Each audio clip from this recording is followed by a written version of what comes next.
is I'll weave together a bit of a personal narrative about what are some of the ideas and my background in terms of how I make decisions in my role as executive director of WTO. I guess I'll talk a little bit about the Olympics, but I think with all these marquee events, remember back in APEC we used to have an expression of like, have you heard of WTO, and have you heard of GATT, and have you heard of capitalism? Like there's this attraction we have to these marquee events, but really the underlying work is ongoing. And I think the evidence of the Olympics is a good example of that. That the community organizing, that the political organizing, and the infrastructure that we build is far more important than the short-term responses to these marquee events. So that's one piece I want to address. The other piece is that in terms of W2's work in the Olympics, but also building a permanent community media center in Vancouver, the project is a piece of infrastructure. So we're not an activist media organization, as VMC is. We're not a mainstream media organization. We're an independent community media organization. So that's really a definition I think that's important, because people are clarifying their different roles. We're really an inclusive space for in particular residents and people in affected communities to tell their own stories. So we're very much about peer-based training, peer learning, bottom-up stories being told, and we don't encourage or support the model of kind of a consultant class or a journalist class that tells community stories. So my background, I worked as a grassroots media worker doing human rights documentation in Nicaragua and Burma and the Philippines in the 1980s, and learning about working in student media, working for as a stringer for the Toronto Star, CKO Radio Network, Co-op Radio, community TV stations, stuff like that. And learning as a community activist and a cultural worker how we can produce our own media.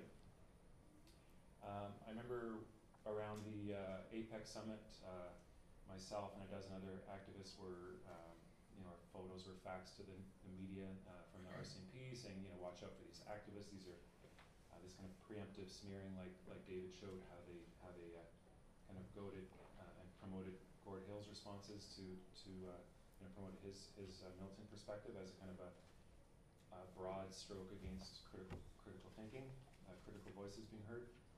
And early in the Olympic session around the bid phase, I was a senior community worker for the City of Vancouver in the downtown Eastside, which is a job I would not like to have again. Working for the community but reporting to the city manager's office, who at the time was Judy Rogers. And we ran a project around building leadership amongst residents in the downtown Eastside. And I organized with Bob Sardi a couple forums at the Gathering Place at the Carnegie on, it was called Inner City Impacts of the Olympics, or Impacts of the Olympics on the Inner City.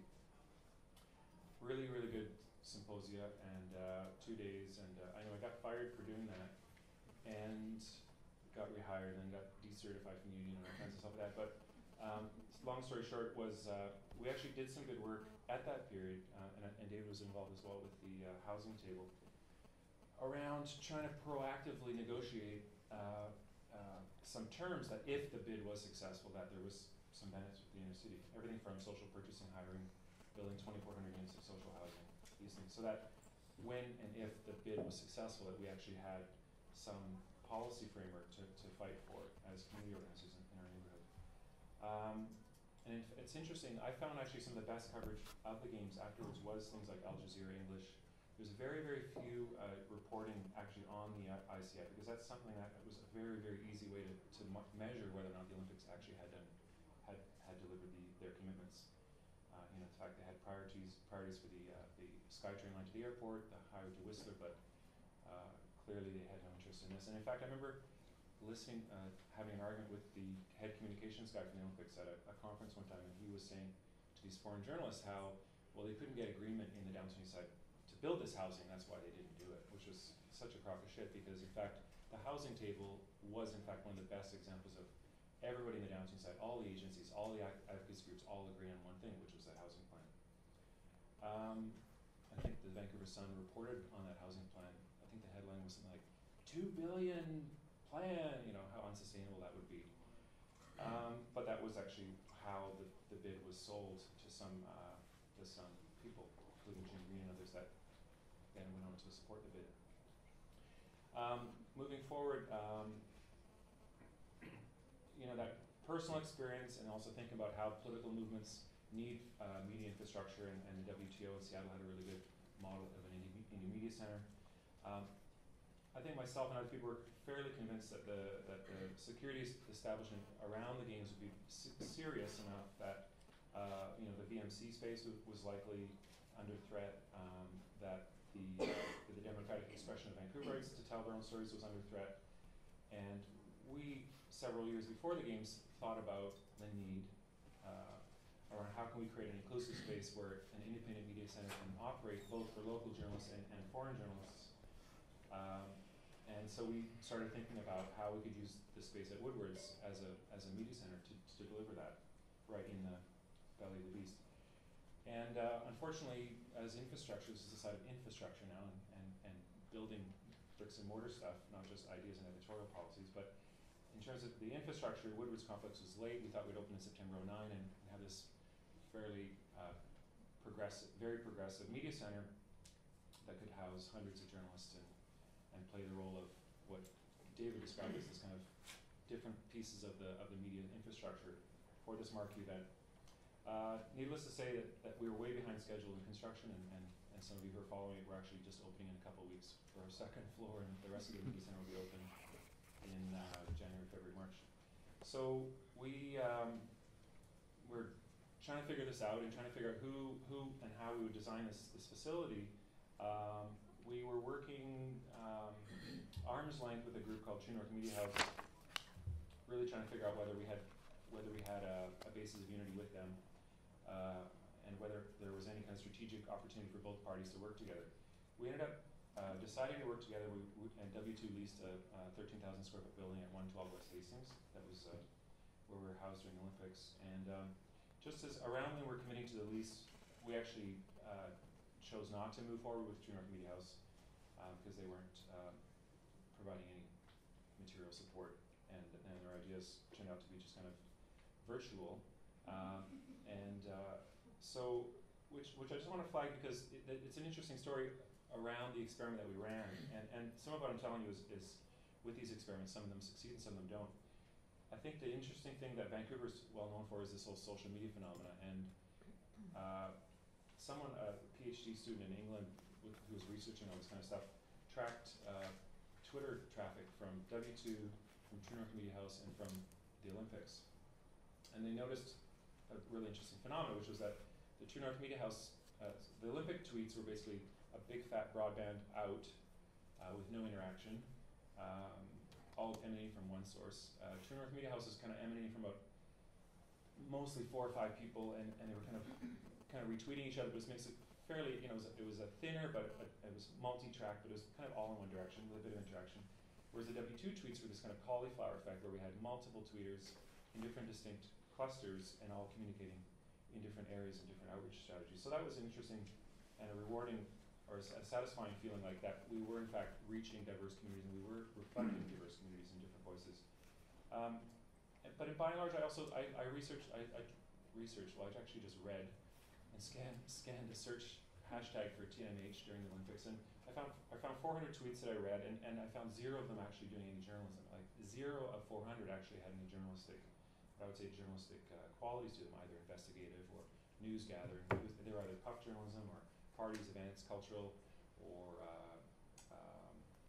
just that type of stuff. So basically entertainment focused, or retweeting other stuff that other people. So actually it was perhaps evidence of the fact that there's a real disparity in the social media community between actually journalistic practices and social media, which tends to be more public relations and stuff like that. So we took the risk of figuring out, can we actually create a space where social media and independent journalism actually can coexist in one building? Can we also go further and secure that building? And it's a bit of a long story, but I'll just reference it quickly. We were negotiating with this landlord at 112 West Hastings, and at the same time we found out that the Olympics were also negotiating with this building, which we're kind of freaked out by. But it turns out that the Culture Olympiad had a Quebec artist, Isabelle Ayer, who got a contract to do a this incredible fireplace on a building. She found this, what she considered to be a derelict, empty building. Little did she know we were actually negotiating on it. So we ended up having essentially the wrap of our building funded by the Culture Olympiad. And we fought them in some way, saying, no, we're not going to allow you to have an Olympic logo on the building or anything near the building. Anyway, so we had Culture Olympiad funding for that, and it was their program. They actually paid our landlord. And then we actually took some Culture Olympiad funding to deliver some of our things, which included a pirate TV station. We had a 40-foot antenna in the back of our building. We broadcast on Channel 14 through the games. We had different cultural presentations in the building we're really proud of, including our Fearless City Mobile project and Aboriginal artists' work. And we had debates, and that's another longer conversation around Cultural Olympiad funding. W2 doesn't have any core funding, and we made a tactical decision, not an ideological one, a tactical decision to receive that funding, partly also to help protect us, because we actually anticipated that there was going to be a much more significant security environment around us. We also invited BC Civil Liberties Association in, the Legal Observer. The Legal Observer program into the second floor of our building. We also had a silk screening shop on the second floor, press briefing space on the ground floor, editing stations on the third floor, green screen on the third floor, things like that. So we actually created a physical building, kind of learning from other marquee events around the world, to create a kind of major infrastructure that would then be protected. Our editorial work was inclusive, so we focus on subjects around like the failure of the lack of a national housing strategy. We looked at issues of benefits or the lack thereof of the games in the inner city, and we hosted organizations to have the press conferences. So we hosted about 20 press conferences in the building. We live streamed them. How do you actually create an infrastructure piece that can both hold press conferences and be a place where people who are not allowed into the media center at Robson Square were allowed to come into? So we hosted everything from the women's ski jumpers who were not allowed to have a press conference downtown. We hosted their conference, but also groups that were talking about police violence, etc. I guess our work in the long term is, as I mentioned at the outset, it's an ongoing process. W2 is building a piece of community media infrastructure that's going to have a 20-year lease at Woodward's. Right now we're operating the Story and building across the street. And I guess we're interested in Vancouverites telling our own stories and fighting and building a inclusive society, a society that we're proud of. I don't think that's necessarily reformist work. I think that's important work. I've spent my 44 years mostly in Vancouver, born and raised in Squamish and Tsleil-Waututh territory. And I think the values that W2 fights for around social inclusion, cross-cultural dialogue, redress, and breaking the digital divide, those are 4 pieces of our mandate that we are building infrastructure for. And it's up to the journalists, it's up to the social media practitioners, it's up to you, it's up to other people to use our resources and to develop and sharpen your editorial agendas, and to know that over that 20-year period we will have this piece, this building, to use. And so that's our role, and that's the complicated balance that we strive between focusing on infrastructure, paying those bills so that people can tell their stories. I think I'll leave it at that.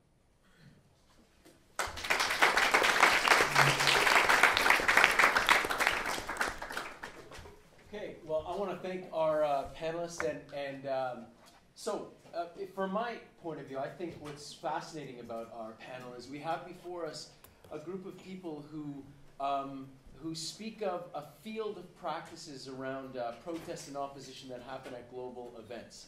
And there's certain questions that I have about the changing nature of those practices. But in terms of, and one of the things we wanted to talk about in the panel was a kind of evaluation of that relationship between alternative media and global events, both in the midst of those events and then afterwards, subsequent to them. And I think the final piece that Erwin spoke of about the development of a community media center, a hub, a place which brings this rich world of practices together and allows an outlet through a number of different mediums and practices is indicative of that kind of work, or hopefulness of that work. At any rate, though, I think the point is to turn this over to you for questions and for a dialogue back and forth between the panelists. So can we use the mic, and If you could introduce yourself and then offer away. I thought I was going to get in a line, but Not yet. no line. It will form. I'm Garth Mullins, and I was part of the Olympic Resistance Network. I also work with Upping the Ante, which is I'm on the advisory board, which is like a sort of journal. It's written on paper, so I guess it's old media, but it's also on the internet, so it's something there too. And I play in a band which is really, really old analog media, but still an effective form of communication sometimes, depending on whether you go on first and people only have a little to drink or later. The question I wanted to ask, actually, some of our panelists have been involved in some of the debates on politics, principles, and tactics to do with the Olympics. And my question is not about those so much as with all the different platforms of media, it makes having debates amongst and within communities increasingly difficult. And one of the things that I know some panelists and myself and other people in this room wrestled with during the games themselves was how to have discussions internally to the movement, well knowing that all the new platforms make that almost impossible. You know, you have a room full of people, people can Twitter and blog and discuss, the mainstream media can pick up on it. So even if you try to exclude, say, the mainstream media from a discussion, it's really almost impossible. But at the same time, you want community members and people to feel free to really go at it and dig into it. But what you say to each other and how you try and organize yourself as a community is a little different than how you would try to, you know, speak to, you know, the Asper, you know, holdings or something, you know, the CanWest or a mainstream. And so, you know, when protests and things jumped off and different tactics were employed, people said, wow, you know, we don't all agree on this, which is fine. There's a diversity of interests in the movement. How do we discuss it, you know, internally? There was a call to have this internal discussion before it goes public, but and people were accused of jumping the gun and having debates outside. And so I just thought, since we're talking about protest, social movements, and media, how do you have that ability to organize a community where if you're just getting started with discussions and then already you have them being spun against you from outside media? Does anyone have any thoughts on this? I know the folks in here found this a little bit of an issue, so. Do we want to, how do you guys want to take this on? I think it's Garth's question is open to the panel, and anybody want to start us off? I could say something about human nature. I mean, you know, I'm not intensely involved in the activist community. I came at it sort of, my activism is by ensuring as much as possible that the voices that we're trying to give access to through Rabble, for example, get that opportunity. That's sort of my approach. I 30 years I've been hearing those sort of conversations, and people going to the bathroom and crying and then coming back, you know, but the thing is that some people give up and drop out, and some people don't, or they find another way. And I think that for my role as a commissioning person, I'm going to just try and get views in. I'll put views in that I won't even necessarily agree with on a personal level, but I've been doing it for such a long time that doesn't bother me. Something I haven't talked about is that for 4 years I was the revisions editor on the Guardian's comment and analysis desk, and that was through 9/11. I left the UK in 2003, and boy, oh boy, we had lots of different views, but I wouldn't have had it any other way, and that's kind of, I try really hard on a personal level to bring that to the work I do. Okay. So Garth, I think a huge part of that question is about interpersonal stuff as well. As far as outside media covering these sort of things and it getting way out of hand, yes, it does. One of the things I found out over about a year and a half of activist work here is that it's not simple and ready-made the way that we talk to each other. We need, I don't know what the exact answer to that question is, but I've been part of a couple workshops that have taught me how to talk to people more diplomatically, which has really helped me because, yeah, not always. Yeah, I think that's one part of it, definitely. But the media landscape as it is right now is kind of set against people having those kind of discussions because of the fact that everyone gets into a Twitter war, Facebook war, and it doesn't help that those are covered too by mainstream media. Yeah. I just comment because I was involved in a public blog, what do you call that, flaming argument a few weeks ago. And while that was terribly embarrassing, it's not really my style to do that publicly because I have fairly deep-seated practices of background dialogue and movement security interest. But I guess I felt provoked and unjustly criticized. Partly, I think we all have to take responsibility. In fact, in that situation, I think I failed to either just ignore that argument and remember that we all, including myself, have responsibility to kind of educate and share our information and share our tactics within our movement. So that's one thing I think W2 probably hasn't done enough of because we're so busy building this project that we don't promote and discuss enough of our work amongst people that we do identify as our allies. So that's self-criticism. Now, nevertheless, that doesn't excuse people who are blindly criticizing us, who don't actually know what we're doing, and they don't email us privately, and they don't show up at our door, and they don't phone us, because perhaps it's not a priority for them. So I think the movement has to. I wish I lived in a community that was more mature politically around its tactics, and we suffer from being out here in this outpost on the West Coast. We are a very, very small community. You know, I've witnessed that. I've been in the community here for 25 years, and I think that there's I feel very, I think I was so angry in the last month around this because our community is so small. I've watched so much splintering over the last 25 years. There's such a lack of cross-generational movement building that we have to nurture practices where we have trust and build trust. So obviously trust goes both ways. You have to build it, you have to maintain it, you earn it. But I think if there's not that those practices offline, then clearly the discourse online is going to be very dysfunctional. I think a movement should be open. Like, I'm not trying to say we should close the doors and have discussion. I like that it's open. I think people should know it's messy and open, but I just mean, is there no more such thing as an offline? Is there, have the new media forms made like a closed door meeting a thing of the past, or an internal discussion something that's by definition impossible? Sorry. That's okay. That was a good. That's That was interesting. really I good think follow. that the people, I think goodwill people working in alternative media, and I'm just saying, goodwill people from wherever they come from, are trying to do an awful lot of different levels of work, and keeping up with these new ways of communicating and getting opinions out. And I think it's difficult. My job is supposed to be a part-time job. I sometimes work 60-hour weeks, you know, and I gotta figure out how to buy groceries and whenever I'm going to do my other freelance work, you know. So it's I think people are busting their butts trying to move these things forward. Whether or not what you say about people having debates behind closed doors and then bringing it forward depends on who's doing it. You know, whether or not you can get that sort of trustworthy conversation going and then collectively put it out there.